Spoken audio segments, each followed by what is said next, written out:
Hello, we're live on video. What's up, beautiful people? It's your boy Oso, And your girl Rocky. and we're here to answer your questions from the It's So Real Q&A, baby. It's Mm-hmm. part of our podcast. It's one of the things that we do. So submit your questions for the next week, Mm-hmm. and we'll answer them here on the podcast. So make sure you like, follow, subscribe, all that. All that good stuff. Make sure that you become part of the It's So Real family so that you can interact with us and we can share our knowledge and experiences because that's what this is all about. So, what we got for the questions this week, Rocky? So the question for today's episode is called Is Bernie Sanders the second coming of Jesus? Ooh, I have to do that every time she says it. So the question that I pose to the people are, what are the similarities between Jesus and Bernie Sanders? I can't wait to see these questions because we admitted even earlier in the podcast it's a little bit clickbaity, but the purpose of it is legit to actually show and demonstrate that this guy that y'all or a lot of people are demonizing is very close to the person that you praise and literally hold up as a god-like figure. I mean, look at his principles. Principles. Focus on principles. You know. You know. So obviously, not a lot of people responded. So I tagged 3 people that I knew were Christ-like, just to see what their opinions were. Especially because I'm aware of their stance on Bernie too, and they seem to be more pro Bernie. I'm definitely the diehard of the group, but but they understand his policies. Okay, cool. So the first person, again, I'm keeping it anonymous. Anonymous. But the first person, so how we're doing the Q&A, sometimes it will be the audience's questions, sometimes it'll be us asking the question and us responding to their answers. So today is going to be the response to their answers, okay? Yep. So one person said, so again, the question is, what are the similarities between Jesus and Bernie Sanders? Ooh. One person said, concerns for all people. Okay. Facts. Demanding change. Mm-hmm. Will flip a table if needed. Hey, see? In the temple. Mm-hmm. You on it. I can see it. Not equating, but I would say he's following an example. Boom. That's my whole point. It's like the whole point of Christianity is supposed to be Christ-like. You're supposed to be follow the example of Jesus Christ. Right. And if you see somebody who actually is, your job isn't supposed to be like, oh, well, yeah, hating on him. Like, why would you do that? It's really bugs out my mind that like if Jesus did come back, people would hate him. People hated him then. That's what I'm saying. So it's like this shows that a lot of people who even say that they're following it aren't doing it based off of principles, but more so of like a tradition of being of Christian and just like carrying on that tradition and being like, this is something that I can identify with that builds up a community. Because there's a lot of churches that have a great community, and I appreciate that. I was in one of those churches. Shout out to Mount Calvary Baptist Church, baby. Yeah, First Missionary Baptist Church. Shout out to my boy CeeLo. I gotta hit him up, by the way. It's I think Black people, we do need a place where we can come together, we can learn something, we can build in our unity, build in our That's love. why it's so important to our community. And just have a good time too, you know. So I get all that, but along those lines are principles. And if you aren't following those principles, and if you're actually attacking people who have those principles, you have to do some reevaluation about where you stand with these things, because I don't think the two line up. Just saying, there's a lot of hypocritical Christians, and it's almost glaringly obvious. It's like, wait, how can you say that? But then, and that's what kind of made me move away from, because it really is blatant. Yeah, it's like in your face, like contradiction. Like, wait, that you just said you love everyone, but you just how? Doesn't make sense. All right, so with this next response, I want to remind you that while our episode is titled, Is Bernie Sanders the Second Coming of Jesus?, I did not actually say the episode title name because I didn't want people to get up in arms. So, again, my question that I put out there was, what are the similarities between Jesus and Bernie Sanders? Okay? Similarities. I love her hand movement. You know, so all right. So this was a response to that question. Oh, sorry, I just saw it. I'm uncomfortable with this comparison. He isn't Jesus, and he shouldn't be conflated with a deity. That isn't going to garner him support. So first, never said he was Jesus. Right. In that question. I know the clickbait title is saying it, but again, got you. Clickbait. Got you. You know? So my response was, it's just a conversation. Mm-hmm. Which it is. Generally, just having a conversation. Mm-hmm. You know, wandering minds want to know. Chopping it up, you know what I'm saying? And then the person responded, I said my piece. These kinds of conversations are dangerous. Why not compare him to Buddha or Allah? That's an interesting take because, all right, let's say we were to compare him to Buddha or Allah. Allah being very similar. Just saying. Allah is God. Right. Yeah. Anyways, whole other episode, if we even choose to get into that, probably won't. To be honest with y'all. But if we did, what would we be comparing? We'd be comparing again the similarities in terms of principles and morals and what they're doing with their life. Mm-hmm. So if those were all good, you don't think those translate in between different faiths and are also comparable to Jesus as well? Why would you feel comfortable with that and not with Christianity if all we're doing is comparing good things? See what I'm saying? It's not like we're saying how is Bernie Sanders like Jesus, and we're listing a whole bunch of negative stuff in comparison and saying like, see, this is exactly what Bernie does and that's exactly what Jesus does. They both full of shit. Like nobody's saying we're comparing things that are good in principle to the cornerstone, things that are cornerstone to the faith of Christianity, supposedly to most people in the faith. So it wouldn't make sense for you to object to those things because we're actually saying that this man is very much Christ-like in the things that he's fighting for. And that's what confused me, because I was like, this is one of the people who informed me about that difference with Christ-like. And I'm like, so you believe in people being Christ-like, following the example of Jesus Christ, and yet you can't make a comparison between that example. Right. If not, then who are we supposed to compare ourselves to? And again, going back to my earlier point, are you saying we should be comparing them to the goodness of Buddha versus Jesus? I mean, I'll take Buddha. But my point, I got you. But if you're a Christian, you're probably like, wait, hold on, let me take it back. Because then you're like, wait, no, I want you to compare yourself and live up to those values of Jesus versus a Buddha.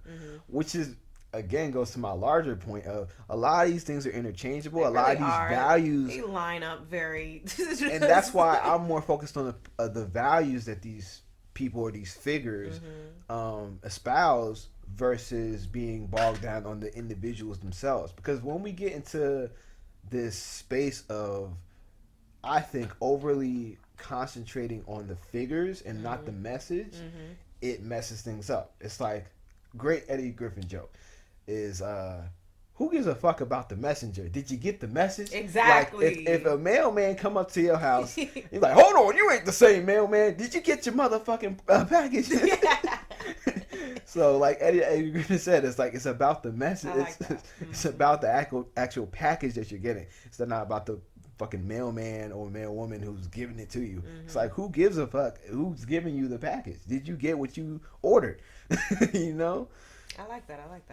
It just makes way more sense when you take away the obsession. I don't even want to say obsession, but just fixation and focus on the character. Instead, look at the principles. And I think if more people did that with this election, it would be a landslide. Still is going to be, to me. You know. Super Tuesday's coming. Bernie gang, know that.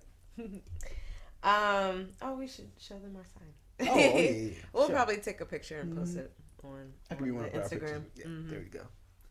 So my response to this person, to the why not compare him to Buddha or Allah, I said, because Bernie is Jewish. It's a really good starting point. Like, Jesus was Jewish. Bernie is Jewish. I mean, we went through the comparisons. They're pretty nice. I'm just saying. But starting off there, like that's why. Okay. But my following question was, how are these conversations dangerous? That's the other thing. I don't see how they're dangerous. Again, if the goal is to become more Christ-like, your goal is to compare yourself to Jesus. It's like, okay, here are the things that I should be striving for. Mm-hmm. And then you line up and then try to get as close to that bar as you can. But my thing is like, again, is there physical danger anywhere? Like, what the fuck is dangerous about talking? That seems like you don't want to have the conversation because it would reveal something within yourself and your beliefs and some of your doubt. That's what it sounds like. Because how can a conversation hurt you? Unless they're like attacking you. Right, and we're not doing that. Yeah, we're literally comparison. And as you can see, we're pretty chill about this conversation because we're good with our guy. Like, we're good with the principles that we have individually as individual human beings. Mm-hmm. And we know who else lines up with that. And we go based off of that, which is why we line up with Bernie Sanders. Which is why I do like Christian, like Jesus. If I met Jesus, like, right? He would be kicking it. He would be kicking it. Exactly. I would be like, you damn right, yo. I would be telling him all about this fucked up system and how things have changed since he been down here. Right. So it's not like we're against the principles of Christianity. Mm-hmm. It's just that, again, so many people claim that label and then don't live up to the principles. Mm-hmm. So having that conversation, exposing some of the facts that a lot of people aren't living up to those principles, I don't see how it would do harm unless you're talking about harming the ego, which needs to die off for growth.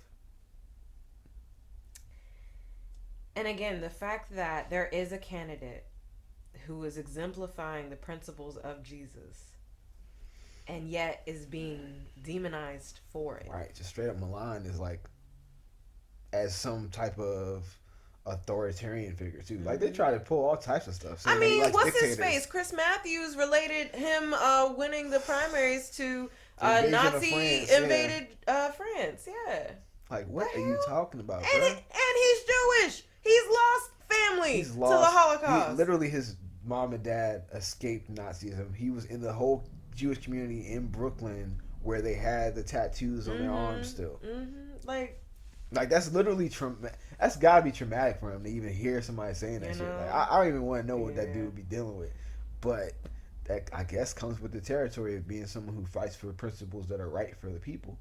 I mean, every other figure has gone through that. You talk about Martin Luther King, all other figures that wanted to fight for justice and peace. Mm-hmm. They got their name dragged out into the mud. But at the end of the day, when you look back on history, what do we always say? Those are the people that everyone wants to be like and upheld as uphold. Don't nobody like them during. Nobody likes them during the time when they're except fighting. Me. But we're just pointing all this stuff out. So if it makes you a little uncomfortable, ask yourself and legit be curious about why it makes you uncomfortable. Think about it. Don't just like have that reaction and be like, oh no, I don't want to. So to that point, their response to because Bernie is Jewish, how are they dangerous? Was I'm allowed to be uncomfortable and voice that. Yeah, you are. But which I would is say what I said. You are. Yeah, I would say is ask yourself why. Like, go deeper. Don't be afraid to go deeper. Mm-hmm. Like, that's where the growth will come from. And you might realize like a lot of things about your own faith and question ways that you might have been acting or decisions that you made. And it might be strictly political. It might not be anything in your personal life, but maybe politically you feel a certain way that doesn't actually match up with your lived everyday values. And that might be where the uncomfortable feeling is coming from. Because if those two things aren't aligned, that's the whole bullshit about being very like, valid. Like, this is the line that a lot of people say, like, I'm socially liberal, but fiscally conservative. Meaning, I don't want to fund the programs that would help my socially liberal values. That's what that means. So if that doesn't match up, and if me even saying that triggers you, that should tell you something. Or I like Bernie, but I think Biden is more electable. I like Bernie because of why he's electable. He's electable because he's gutting this corrupt corporate owned system, And two, he's actually giving the people a voice, people representation, that we can get the things that we have issues with taken care of. And again, that's why I like him. The whole line of being fiscally conservative and then socially liberal has been used over and over to compromise your values on a political stage. Mm-hmm. It's the equivalent of saying, like, yeah, I would love everybody to have health care, but it's unrealistic. It's like, the reason why you think that way is because you've accepted that framework of, well, I have to be fiscally conservative because we can't afford this. When in fact, we're the richest country in the world, one. So of course we can afford it.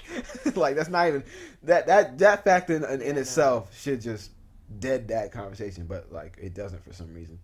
But I mean, we already paying more. But we're paying double. Like, the money's there. It's there. So it's just in the 1%'s hands and not ours. Boom. That right there. So that's the reason why that framing is so dangerous. And because there's a political figure challenging that framing and having you question it, that's why all these uncomfortable feelings are popping up. Even for people like on cable news, that's why they're freaking out, because they know that they kind of been bullshitting with the whole fiscally conservative shit, saying that we can't afford or how you going to pay for it and all this other stuff. When those things aren't asked for about war, those things aren't asked about subsidies for oil companies or subsidies for pharmaceutical companies. It's not asked about when you give tax breaks to billionaires. So it's like all that money, nobody asks how you're going to pay for it, which speaks to your moral way of thinking or immoral way of thinking when it comes to political stuff. So again, you could be living your actual lived experience life saying like, oh, I love gay rights and all this other stuff.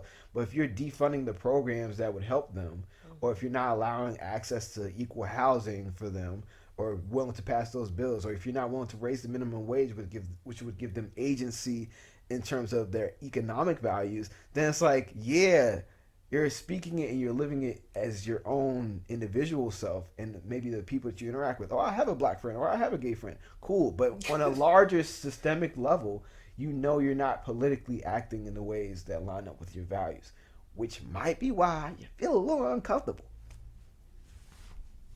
Just saying. Think about it. Actually think and sit with that feeling.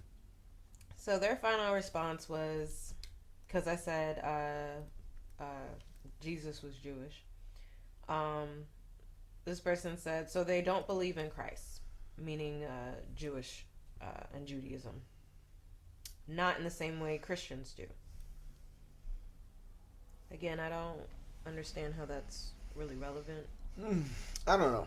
But just if you're feeling uncomfortable with the comparison thing, I would say sit those feelings and then question whether your political leanings line up with your actual values. Because all politics is looking at the systemic, the bigger picture. So again, if you're individually living your life trying to do good, that's all well and good. But if you have the ability, which all of us do because we all have the ability to vote, to make larger change, you should, I think, be aligned politically as well as you are in other aspects of your life, because that's what's going to cause the bigger domino effect of change for the majority of people. And I would say to that point of, well, Jewish don't believe in Jesus Christ. Yes. However, Jesus was still Jewish. Right. So. He just believed in himself. And again, like, yes, people of the time aren't fucking with whoever is doing this radical change. Right. Nobody, like, don't try to let them fool you to think that MLK Jr. was praised. No, they hated him. They hated him. White moderates hated him. Black conservatives, whites hated him. Conservative black people hated him. Even liberal black people hated him because they thought like, oh no, we need to go a different direction. You're going too far. So there's always been this case of pushing too far, doing too much change, slow down. No. We can help more people if we just give them breadcrumbs at a time. You know, don't give them the whole loaf. No, just sprinkle a little something on them. They can't handle all that or whatever. And furthermore, again, looking at student of history, y'all. Looking at the people who believe in Jesus Christ doesn't address Jesus Christ's principles, which is what we're talking about, the example that he lived. So, yeah, I'm not talking about the community of believers in that instance. The principles. You know? Like what he actually believed in, what he stood for. Exactly. So that person said they're not engaging any further, and as they stated, they're uncomfortable. So, I left it at that. Whoever you are, like I said, just sit with the feeling and actually ask yourself those questions. And again, going back to the political piece, you're probably a good person individually. That's great. Make sure that your individual values are lining up with your political ones, because those affect millions more. Mm-hmm. It's like a cheat code to having your values actually matter on a larger scale, you know? Yeah. But it only happens if you're able to question your political choices thus far, whether it's been, you know, being apathetic and not voting at all, saying like fuck it, I'll just leave it to the wolves. Whoever else is in power can decide. Or if you've been voting the opposite way out of fear or just convenience. Because shit might be all sweet for you, but it ain't all sweet for everybody in this country. A lot of people are suffering. What would Jesus do? What would Jesus do? What would Jesus do?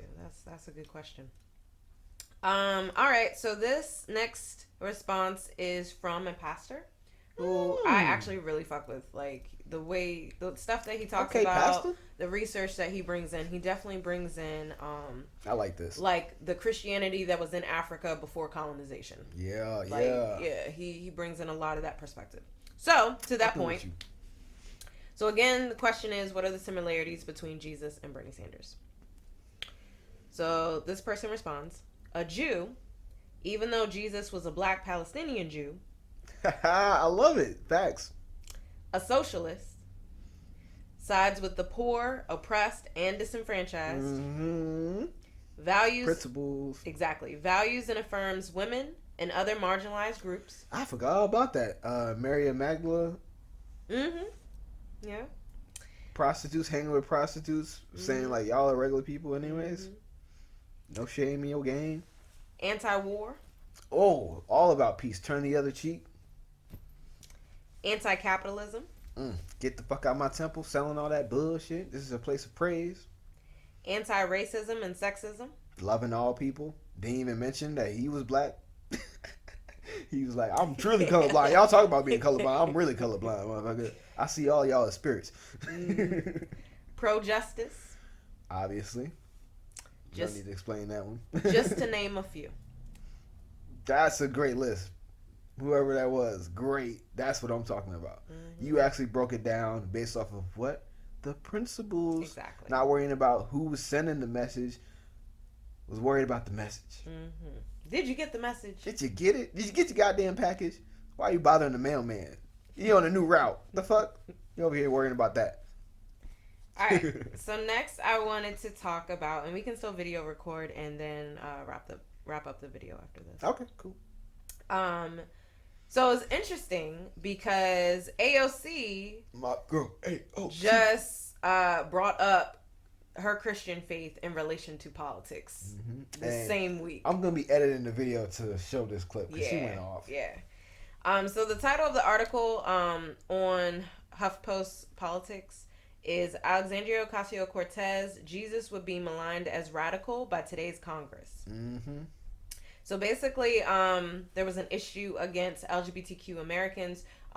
Many of you know all the stuff that Trump is doing against the LGBTQ community, specifically the trans community. So she was using her faith to call out the bigotry that's happening. So this was what AOC said in relation to that. She said, it strikes her that if Christ himself walked through these doors and said what he said thousands of years ago, that we should love our neighbor and our enemy, that we should welcome the stranger, fight for the least of us, that it is easier for a camel to go through the eye of a needle than for a rich man to get into the kingdom of heaven. He would be maligned as a radical and rejected from these doors.